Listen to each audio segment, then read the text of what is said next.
Assalamualaikum warahmatullahi wabarakatuh. Ketemu lagi bareng saya Kakak Luna di kafe kelas virtual mata kuliah konstruksi alat ukur psikologis. Kali ini bahasan yang apa ya?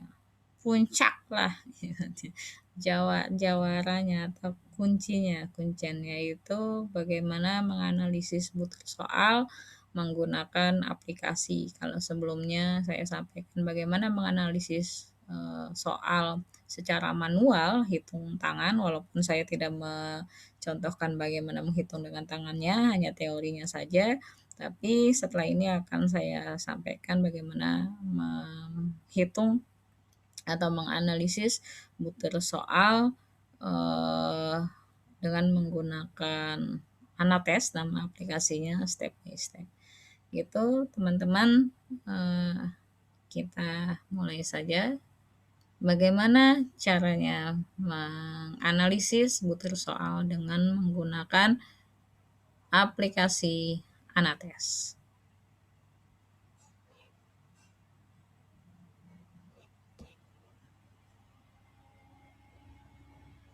Oke, masih ini salah. Maaf.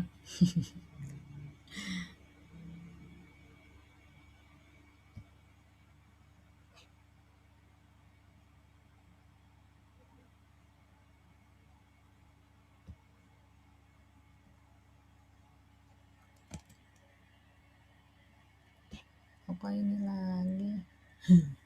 Bentar. Oh iya, ini lupa belum ditutup.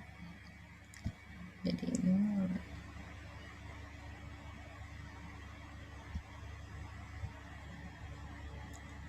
Mari kita coba. Semoga sudah selesai. Nah, ini teman-teman. Kalian sudah saya anggap sudah tahu bagaimana menginstal Anatesnya ya. Cara penginstalannya biasa aja gitu. Kalau sudah, ini akan ada di desktop kalian. Tapi desktopnya beda-beda, bukan berarti kalau misalnya belum muncul Dalgona berarti salah install, enggak juga, karena ini hanya apa namanya wallpaper orang-orang pilihan saja yang ada dalgonanya di desktopnya gitu ya. Kalau sudah, tinggal kalian klik seperti biasa, klik dua kali adalah materi pelajaran komputer yang paling mudah gitu, yang tidak mencoba untuk diingat tapi teringat dengan sendirinya. Dan satu lagi, yes untuk setiap pilihan jadi nggak dibaca dulu. Oke, ntar kita tunggu dulu. Nah,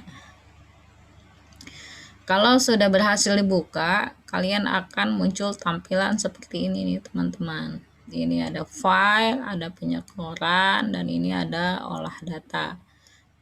Kalau misalnya kalian sudah ada file yang sebelumnya sudah tersimpan, tinggal di sini baca file yang ada. Tapi berhubung kita akan membuat yang baru, file baru, berarti di sini klik buat file baru. Di sini apa namanya, karena pilihan ganda tinggal subjeknya ada berapa. Sini saya kena contoh ya, saya tulis 5 soal, terus opsinya adalah jumlah butirnya 3, kunci jawabannya saya buat 4 gitu ya. Ini contoh saja. Nanti akan seperti ini. Nah, dia tidak bisa dari Excel, jadi harus nulis manual. Ya, misalnya di sini ini adalah namanya, misalnya namanya Ari. Oh ya, kunci jawabannya jangan lupa A, biar gampang ya. Saya tuliskan aja ABC. Nama orang pertama Ari, ini jawabannya dia untuk soal nomor 1. Misalnya saya tulis tetap sama, misalnya Ari ceritanya orang pinter. Terusnya Berry, biar sama, saya bikin caplok. Ngomong caps lock itu enakannya caplok. Ini Cherry, saya buat Tuh, dia kalau masukin salah akan ada notif seperti ini, data masukkan salah, hanya boleh satu jawaban. Oke, C, terusnya B, ini C, Berry. Ini bisa buat ide nama anak-anak kalian tuh. Ari, Berry, Cherry, Derry, anak satu, anak dua, tiga, empat. Terusnya satu lagi, Eri. Oke.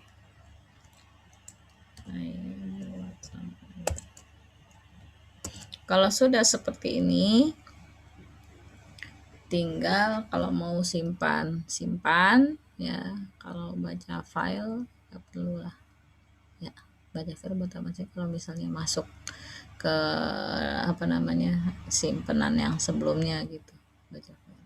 Kalau udah kembali ke menu utama, langsung ini aja. Kalau bisa penyekoran data, kalau pengecokoran data kayak gini nih, ini yang benar dinotifikasikan satu, yang salah di strip gitu. Ini langsung dihitungin sama dia tuh.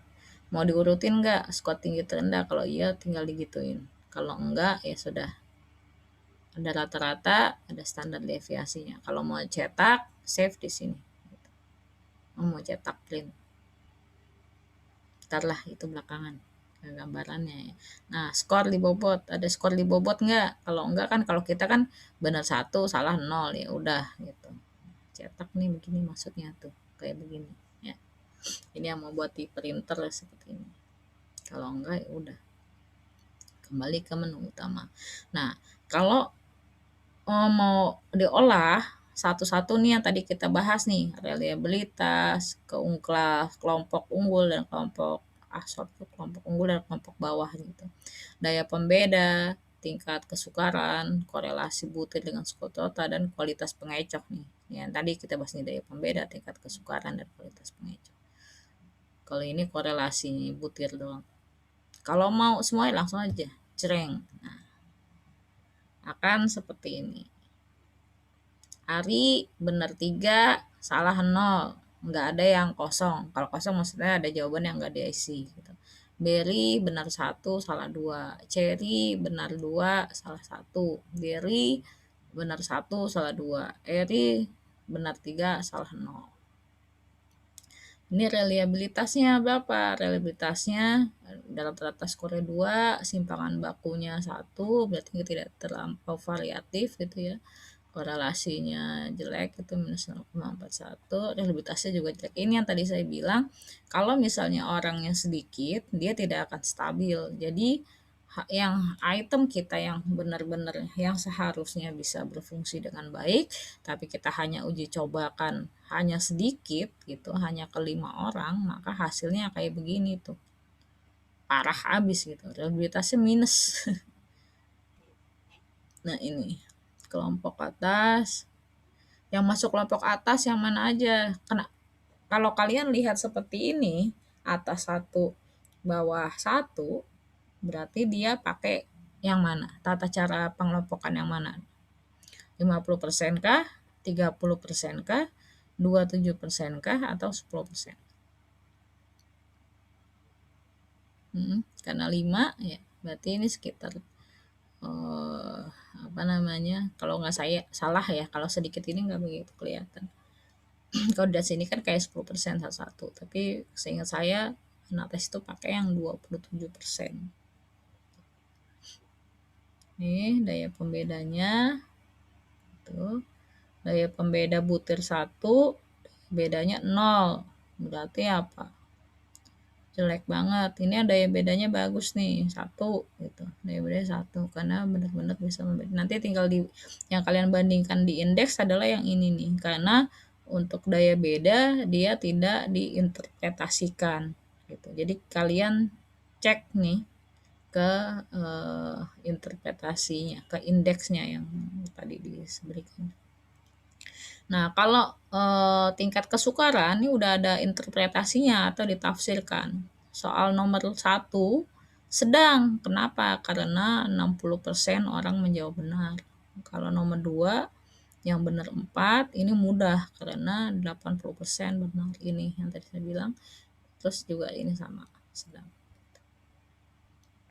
Ini korelasi butirnya gitu, ini signifikansinya yang bisa membedakan perbedaan korelasinya antara skor butir dengan skor totalnya. Valid lah bisa dikatakan. Ini kan untuk melihat validitas ya.